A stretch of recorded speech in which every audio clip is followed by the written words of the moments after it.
पत्नी बोले क्या खाओगे सेठ जी? बोले खाक खाऊंगा, तुझे मेरे खाने की पड़ी है। तो बोले क्या हुआ? बोले बच्चों के बच्चों का क्या होगा? परेशान हो गया सेठ, इतना परेशान, सारी बीमारियां आ गई शरीर में। सेठ दुखी हो गया। एक बात बताऊं, हर आदमी यदि आज बीमार है ना, मेडिकल की तरफ भाग रहा है, तो ध्यान रखना शरीर खराब नहीं, आदमी का मन खराब ज्यादा हो गया है। ध्यान रखना, मन में ज्यादा चिंताएं पाल ली हैं तुमने, ज्यादा तनाव डिप्रेशन पाल लिया है। कितना सोचते हो और दौलत हो जाए और हो जाए। दौलत होना जरूरी है, लेकिन इतना नहीं कि हम खो जाएं, उसमें ध्यान रखना है। मानने भाई, सेठ बहुत बीमार हो गया। एक दिन उस सेठ को उसका एक मित्र मिला। उसने कहा सेठ जी क्या हाल है तुम्हारे? कितने भले चंगे थे तुम, कितने अच्छे थे तुम, हट्टे कट्टे, क्या रोग था तुम्हारा चेहरे पर चमकती? क्या हो गया सेठ तुमको? बोले क्या बताऊं मित्र, कुछ दिन से बीमार सा रहता हूं, खाना खाया नहीं जाता है। तो बोले जांच कराओ। सब करा ली, कोई मतलब नहीं है, सारी थेरेपी ले ली, कुछ नहीं होता है। दवाइयां खा खा के परेशान हो, मैं ठीक नहीं होता हूं। तो उस मित्र ने कहा एक काम कर, अपने उदयपुर में एक महाराज का चतुर्मास हो रहा है, क्या करूं? उनके पास। अरे यार तू भी पागल हो गया है, ये बाबा बैरागी क्या करेंगे मेरा? बड़े बड़े डॉक्टर कुछ नहीं कर पाए, वैद्य हकीम कुछ नहीं कर पाए। बोले इसीलिए तो कह रहा हूं उनके पास चला जा, वो तेरा समाधान कर दे। वो क्या समाधान करेंगे? उनके ना बीवी ना बच्चे ना परिवार, मेरे पास तो सब लगा है। चिंता मुझे इस बात की है कि मेरे बच्चों के बच्चों का। बाबा जी के तो बच्चे नहीं, वो क्या जाने क्या होगा। बोले फिर भी चला तो जा, संत तुम्हें कुछ देंगे नहीं तो तुमसे कुछ लेंगे भी नहीं, चला जा एक बार। बोले चल भाई तू कहता है, ये भी अपना लेते हैं। सेठानी के साथ गया। सेठानी तो हट्टी कट्टी थी, मस्त, अपनी पुष्पा देवी मस्त। ध्यान रखना, सामने वाला सूखे तो सूखे, अपने को क्या लेना देना है। मानने गई साथ में, संत के चरण पकड़े, जार जार रोने लगा। संत ने कहा नगर सेठ तुम रोते हो? गरीब रोए तो बात बने, अभाव ग्रसित रोए तो बात बने, निर्धन रोए तो बात। तुम रो रहे हो सेठ, क्यों रो रहे हो? सेठ ने कहा महाराज 5-6 महीने से परेशान हो गई मेरी जिंदगी। क्या हुआ सेठ जी? बच्चे नहीं है? अरे हैं, वही तो आफत है मेरी। कितने हैं बच्चे? बोले 4। अच्छा पत्नी? बोले ये तो खड़ी है 5 फीट की। तो बोले फिर तू दुखी किस बात का है? तेरे पास पैसा नहीं है? नहीं है। तो फिर काहे को रो रहा है सेठ? बस से मन खराब। मैं दुखी हूं। किस बात से दुखी है? ना जाने क्यों संत जी, मेरा मन खिद खिन्न है, उदास हो गया, चिंता में हूं, ना रात को नींद है ना दिन को चैन है। हुआ क्या? बोले आज मैंने अपने मुनीम से 4 महीने पहले कहा कि मेरी दौलत कितनी है। तो सेठ कितनी है? बोले वैसे तो आधा गांव मेरा ही है, पूरी दुकानें, बाजार, मार्केट, खेत सब मेरा है। अब क्या प्रॉब्लम है? बोले मुनीम ने ये कहा है कि सेठ जी तुम भी बैठ के खाओ, तुम्हारे बच्चे भी बैठ के खाएं, धन की कमी नहीं पड़ेगी। तो संत ने कहा अब क्या प्रॉब्लम है सेठ तुझे? बोले प्रॉब्लम ये है कि मेरे भीतर से आवाज आती है कि बच्चों के बच्चों का। संत ने कहा धत तेरे की सेठ, सामान 100 वर्ष का पल की खबर नहीं। संत जी मेरा मजाक मत बनाओ, कुछ हल है? बोले सेठ कर दूंगा, मैं व्यवस्था करूंगा। आप करोगे? बोले हाँ। तेरे बच्चे के बच्चे तो छोड़ो, मैं तेरे 7 पीढ़ियों की व्यवस्था कर दूंगा। तेरी 7 पीढ़ी भी बैठकर खाएगी, चिंता मत कर, कोई व्यापार नहीं करना उनको। बोले 7 पीढ़ी? बोले हाँ। क्या कह रहे हो संत जी, मजाक कर रहे हो? बोले नहीं, तेरे 7 पीढ़ियों की व्यवस्था मैं 1 मिनट में कर दूंगा। 1 मिनट में? सच बोलो। जो आंखें सूख रही थी ना, चमक आ गई उनमें। बोले संत क्या बात कह रहे हो, 1 मिनट में? मैंने 50 साल लगा दिए, मैं बच्चों की व्यवस्था नहीं कर पाया। बोले मैं 1 मिनट में कर दूंगा, इसलिए तो मैं संत हूं। बताओ महाराज क्या करना, बोलो जल्दी बताओ, आप जो कहोगे वो कर दूंगा। बोलो। तुम्हारे तीरथ पे एक कमरा बनवाए। संत ने कहा पागल जैसी रिश्वत की बात मत कर, मेरे पास ध्यान रखना। बोले संत जी जो आप कहो मैं कर दूंगा। आप बोलो स्कूल बनवा दो, मेरा काम कर दो, मेरी व्यवस्था कर दो बच्चों की, आप जैसा कहेंगे वैसा कर दूंगा। आप कहो तो सोने का कमंडल बनवा दो। संत ने कहा बकवास बंद कर, यहां रिश्वत लेना अन्याय है, ध्यान रखना, यहां रिश्वत लेना अन्याय है। वो तुम्हारे यहां रिश्वत लेना अन्य आय है। समझ गए क्या?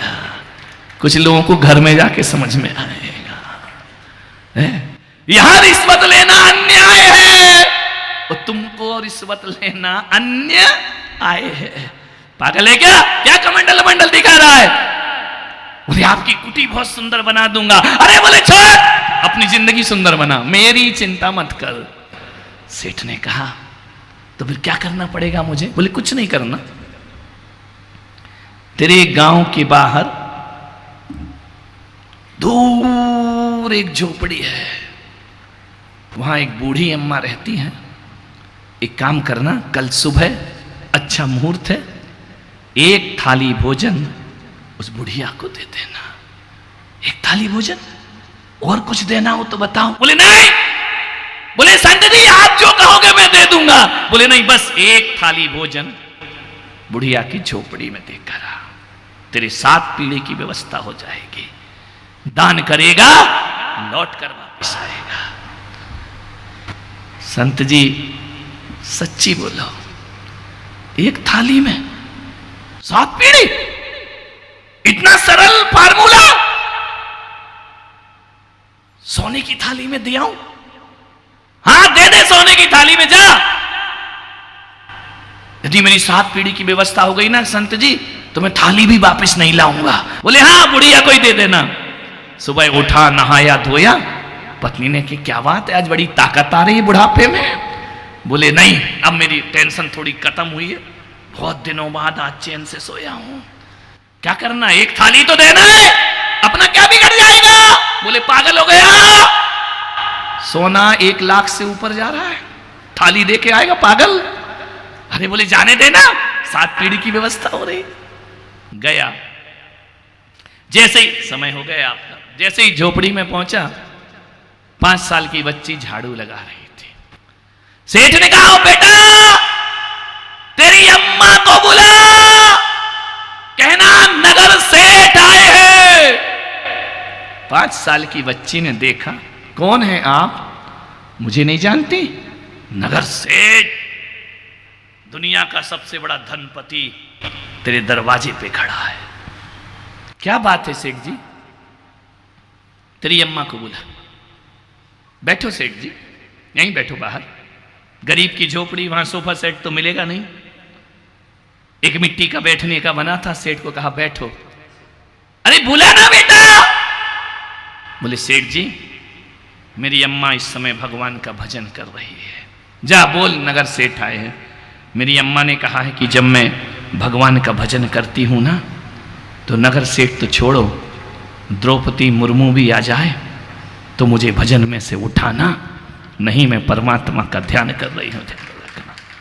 मैं सेठ जी अपनी अम्मा को उठा नहीं सकती हूं, थोड़ी देर वेट करो। सेठ ने कहा मरता क्या नहीं करता, बैठ गया। 1 घंटे हो गए। बेटा आप बोला कितनी देर पूजा करती है तेरी अम्मा? बोली मेरी अम्मा कहती है कि भगवान के भजन करने का कोई टाइम नहीं होता है। मेरी अम्मा घड़ी देख के भजन नहीं करती है, भजन में बैठ गई तो बैठ गई। कभी कभी तो सेठ जी 2-2 दिन भजन से नहीं उठती है। सेठ ने कहा मरा मैं 2 दिन?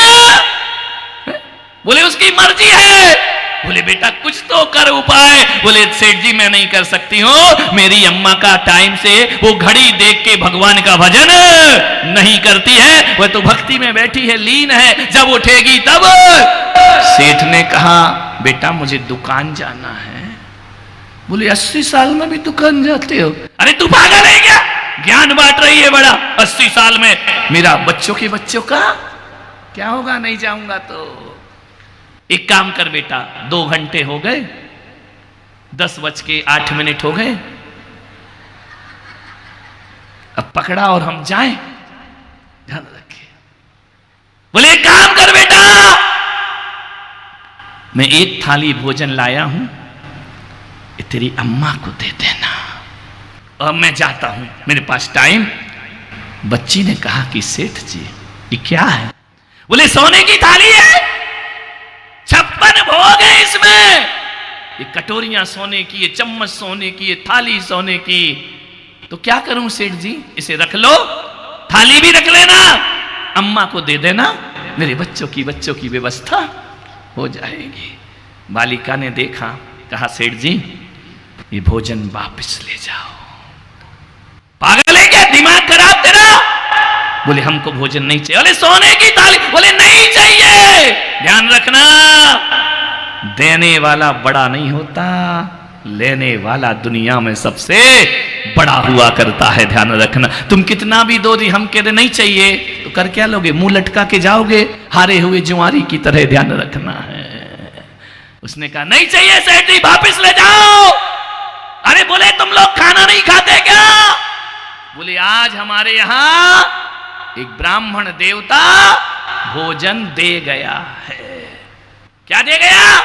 बोले केले के पत्ते में दही चावल दे करके गया। पागल, हटा उसको। सोने की थाली और 56 भोग, इमरती है, रस जलेबी है, गुलाब जामुन है, चमचम है, सारे मिष्ठान है, कभी नहीं खाए होंगे। बोले सेठ जी हमने खाए तो कभी नहीं है, लेकिन हमें चाहिए नहीं है, ध्यान रखना। बोले बेटा ऐसा भोजन सेठ के घर का? बोले नहीं हमको नहीं चाहिए। बोले क्यों? बोले मेरी अम्मा ने सिखाया है कि एक बार भोजन आ जाए तो हम दोबारा भोजन लेते नहीं हैं, और जैसा भी आ जाए हम उसे अपना सौभाग्य समझा करते हैं। सेठ ने कहा एक काम कर बेटा, ये पकवान है, इन्हें रख ले, कल काम आ जाएंगे। कल कोई नहीं आया तो ये भोजन काम आएगा ना। मालूम है उस लड़की ने इस प्रवचन का पूरा सार दे दिया। उसने कहा कल काम आ जाएंगे, मेरी अम्मा ने सिखाया है हम कल की चिंता नहीं करते हैं, ध्यान रखिए। हम आज में जीने वाले लोग हैं, हम कल की चिंता। बेटा कल किसी ने भोजन नहीं दिया तो मेरी अम्मा कहती है कल की चिंता मत करना। अरे जिसने चोंच दी है वो दाना भी देता है, और जो प्यास देता है वो पानी भी दिया करता है। सेठ जी मेरी माँ ने सिखाया है कि बच्चा पैदा होता है यहाँ और आंचल में दूध आ जाया करता है, हम कल की फिक्र। सेठ के हाथ में सोने की थाली, बिजली कौदी दिमाग में, थाली गिर गई हाथ से। सेठ ने कहा ये 5 साल की बच्ची कहती है हम कल की चिंता नहीं करते, और मैं 80 साल का सोच रहा हूं बच्चों के बच्चों का क्या होगा। ज्ञानी ये है या ज्ञानी मैं हूं? सेठ ने थाली फेंकी, घर गया। हकीकत बताऊं उदयपुर वालों, उस सेठ ने थाली नहीं फेंकी, चिंता उतार करके फेंक दी। मैं कल की चिंता क्यों कर रहा हूं? मैं क्यों सोच रहा हूं कि कल क्या होगा? मान्यवर इतना ध्यान रखो, कितना नादान है ये आदमी, हथेली में मुकद्दर तलाश करता है। कितना नादान है ये आदमी, हथेली में मुकद्दर तलाश करता है। प्यास बुझती है 2 बूंद पानी से, और हवस इतनी है कि समुंदर तलाश करता है, हवस इतनी है कि समुंदर तलाश करता है। ध्यान रखना, महल सोने का मिट्टी में मिला होता है, महल सोने का मिट्टी पे खड़ा होता है, और एक दिन वो महल मिट्टी में मिला होता है। और वजन इंसान का तराजू से तोलने वालों, आदमी तन से नहीं, आदमी मन से बड़ा होता है। ध्यान रखिए, आदमी मन से बड़ा होता है। मान्यवर, 3 मिनट मैंने ज्यादा ले लिया, आपसे निवेदन है, मेरे प्रवचन का सेट सुधर गया। उदयपुर के सेठ हो, तुम्हारे क्या ख्याल है कि बच्चों का, अरे पागल हो क्या? सेठ चिंता में लग गए। इतना ही सोच लेता कि कौन से मेरे बच्चों के बच्चे लंगड़े लूले पैदा होंगे जिनके लिए मैं कमा के रख जाऊं, कौन से मेरे माँ बाप मेरे लिए रख गए थे, अरे मैं आया, मैंने कमाया। ध्यान रखना, कौन से लंगड़े लूले पैदा होंगे। और जो लोग सोचते हैं ना 3-3 पीढ़ी का, उनके घर में जरूर लंगड़े लूले आते हैं। ध्यान रखना, आपसे निवेदन है, आज की जिंदगी जियो यार, काहे को सोचते हो क्या होगा। अरे इतना सोच ले आदमी कि पूत कपूत तो का धन संचय, और पूत सपूत तो का धन, अपने पुत्रों को सपूत बनाओ, उनके लिए दौलत जोड़ने के लिए चिंता करने की जरूरत नहीं हुआ करती। सपूत, आज जिन शरणम तीर्थ बना है ना, ये 100 ट्रस्टी अपने माँ बाप के कैसे हों, लेकिन मेरे सपूत हैं पुलक सागर के। 100 लोगों ने तीर्थ बना करके खड़ा कर दिया, करोड़ों का तीर्थ खड़ा है। नाज है मुझे अपने ऐसे भक्तों पर, मुझे इतनी सी भी मेहनत नहीं करने दी इन लोगों ने। ध्यान रखना, पूरा पंचकल्याणक खड़ा किया, पूरी बिल्डिंगें बना दी, मंदिर बना दिया, मुझे पता ही नहीं पड़ा। ध्यान रखना है मान्यवर, आपसे निवेदन है, औलाद के लिए दौलत मत छोड़ो, औलाद को सपूत बनाने का प्रयास करो, और निश्चिंत होकर दुनिया से विदा होने की तैयारियां करिए। ध्यान रखना है, कपूतों को, कौरव जैसे कपूत पैदा हो गए तो हस्तिनापुर बर्बाद कर देंगे मेरे भाई। और भरत जैसा एक पुत्र हो गया, अयोध्या में राम राज्य वापिस लेकर के आ जाया करता है। ध्यान रखिए मान्यवर, आपका समय हुआ, बात मेरी अधूरी है, फिर भी समय जरूरी है, तुमको जाना भी है, वर्किंग डे है। आप सबने सुना, बस 2-3 चीजें याद रखो कि कल की चिंता नहीं करना, जो आज देता है वो कल भी देगा, जो चोंच देता है वो दाना भी देगा, और जो प्यास देता है वो पानी भी देगा। ध्यान रखना, आज में जियो मेरे भाई, जिंदगी आज होती है। आप सबने सुना, अनुग्रहित हूं।